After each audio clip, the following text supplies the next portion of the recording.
बिस्मिल्लाहिर्रहमानिर्रहीम। अस्सलाम वालेकुम। Welcome to Fatima's kitchen. आज मैं आप लोगों के लिए दही बड़ों और चाट के लिए बहुत ही ज़बरदस्त चटनी की रेसिपी लेके आई हूँ। अच्छा, इमली की चटनी तो हर कोई बना सकता है, लेकिन इसमें हमने कौन सी चीज़ कितनी मकदार में डालनी है, इससे अक्सर हम गलतियाँ कर जाते हैं, जिसकी वजह से हमारी सारी मेहनत, हमारा सारा पैसा ज़ाया हो जाता है। तो आज ये मज़ेदार सी रेसिपी मैं आपके साथ इतने ज़बरदस्त तरीके से आपको समझाऊंगी कि आप इसको इजीली 2 महीने तक स्टोर कर सकते हैं, और ये चटनी इतनी लाजवाब होगी कि आपके हर चाट को, आपके हर बल्ले की रेसिपी को ये चार चांद लगा सकते हैं। तो बहुत ही आसान और चंद मिनटों की रेसिपी है, झटपट बनने वाली। तो चलिए जी, बनाना स्टार्ट करते हैं और अपनी वाह वाह करवाते हैं। तो यहाँ पे मैंने आधा किलो इमली ली है। इमली आप जो भी, इसमें ब्लैक कलर की भी आती है और रेड कलर की इमली भी आती है, तो जो भी आपके पास अवेलेबल हो आप ले सकते हैं। इसमें इमली की कोई भी कैद नहीं है कि स्पेशल यही इमली चाहिए, ठीक है। आधा किलो इमली लेने के बाद इसमें मैंने 2 गिलास पानी डाल दिया है, और रात भर के लिए हमने इसको छोड़ देना है। रात भर के लिए छोड़ेंगे तो इसका पल्प बहुत ही ज़बरदस्त निकलेगा। इसको हम जितना ज़्यादा टाइम देंगे उतना ही ये इजी रहेगा, ठीक है। और यहाँ पे मैंने 10 अदद बड़ी वाली खजूरी ली है, उसकी गुठली निकाल दी है। अगर आपके पास छोटी वाली खजूरें हो तो आप आधा किलो के लिए 15 से 16 खजूरें ले लीजिएगा छोटी वाली, और बड़ी हो तो इस तरह 10 अदद ले सकते हैं। और इसमें भी पानी डाल के हमने इसको छोड़ देना है रात भर के लिए। और यहाँ पे 1 दिन हो चुका है और खजूरें भी अच्छी तरह सॉफ्ट हो चुकी है। इसको भी साइड पे रख देते हैं। साथ ही इमली का जबरदस्त सा पल्प भी बस रेडी है। हाथ की मदद से इसको अच्छी तरह मलेंगे ताकि इसका जितना भी पल्प है, जितना भी इसका जायका है, वो निकल के बाहर आए, और जब हम इसको छानेंगे तो मुश्किल ना हो। यहाँ पे एक छलनी ले लेते हैं और साथ ही बड़ा सा खुला सा पैन ले लेते हैं जिसमें हमने इमली को पकाना हो, और उसमें हमने ये सारा डाल के इसको अच्छी तरह, इसका जितना भी पानी है, जितना भी पल्प है, वो हमने निकालना है। और जब तक मैं इसका पल्प निकाल रही हूं, अगर आप मेरे चैनल पर नए हैं तो आपसे एक छोटी सी रिक्वेस्ट है कि काइंडली मेरे चैनल को ज़रूर सब्सक्राइब करें और इस ज़बरदस्त सी रेसिपी को अपने फैमिली मेम्बर्स के साथ भी शेयर करें। ये तो हर कोई आपको बनाना सिखाता है, लेकिन मैं आपको इसका इतना, मतलब इसमें मसाले कितने डाले जाएंगे, इसमें मैं सारा कुछ आपको बहुत ही अच्छी तरीके से बताऊंगी, तो लाइक भी कीजिएगा। यहाँ पे मैंने जितना भी इसका पल्प है वो निकाल लिया है, लेकिन अभी मज़ीद इस इमली में थोड़ा सा और पल्प भी बाकी है, और हमने इसका सारा पल्प निकालना है। तो इसमें मैं मज़ीद थोड़ा सा और पानी शामिल करूंगी, 1 गिलास के बराबर।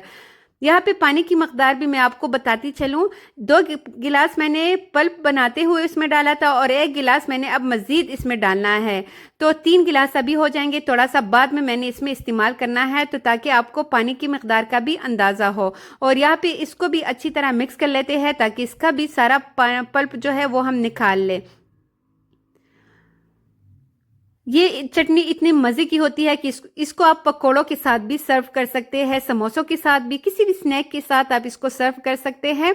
इस तरह इसको भी हम चम्मच की मदद से इसका जितना भी पानी है वो सारा हम निकाल लेंगे, और बस अब जो है इसका सारा पल्प निकल चुका है। इस सारी गुठलियों को हम फेंक देंगे और हमारा जो पल्प है वो रेडी है।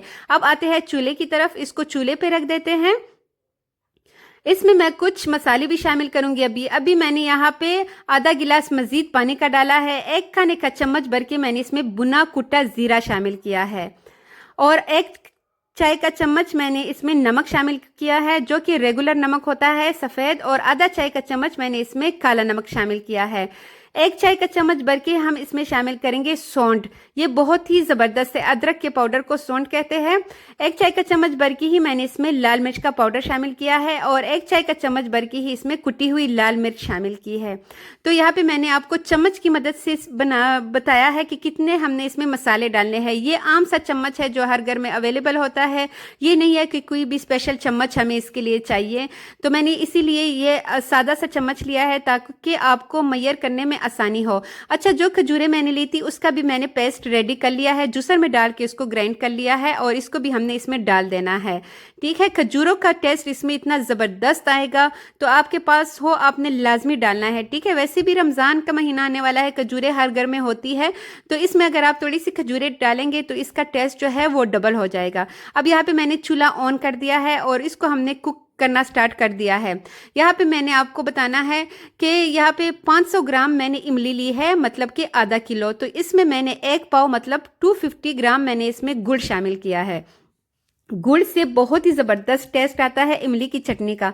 अगर गुड़ ना हो तो आप इसमें चीनी भी डाल सकते हैं। 250 ग्राम आप फिर इसमें चीनी शामिल कर लीजिएगा। अब हमने इसको 15 मिनट के लिए कुक करना है। यहाँ पे 15 मिनट हो चुकी है, मीडियम टू लो फ्लेम पे मैंने इसको कुक कर दिया है। और ये देखिए बस चटनी हमारी रेडी है।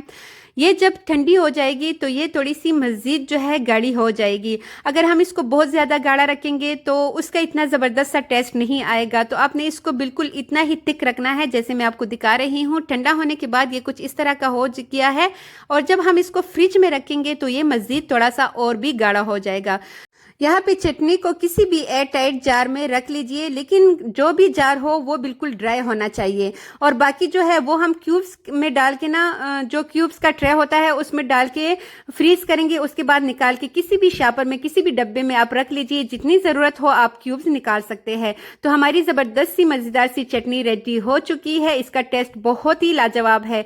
तो आपने अपना फीडबैक मेरे साथ लाजमी शेयर करना है। अपना ढेर सारा ख्याल रखना है। रमज़ान में ढेर सारी इबादत करनी है, और जहाँ रहे खुश रहे, आबाद रहे। Thanks for watching. अल्लाह हाफिज़।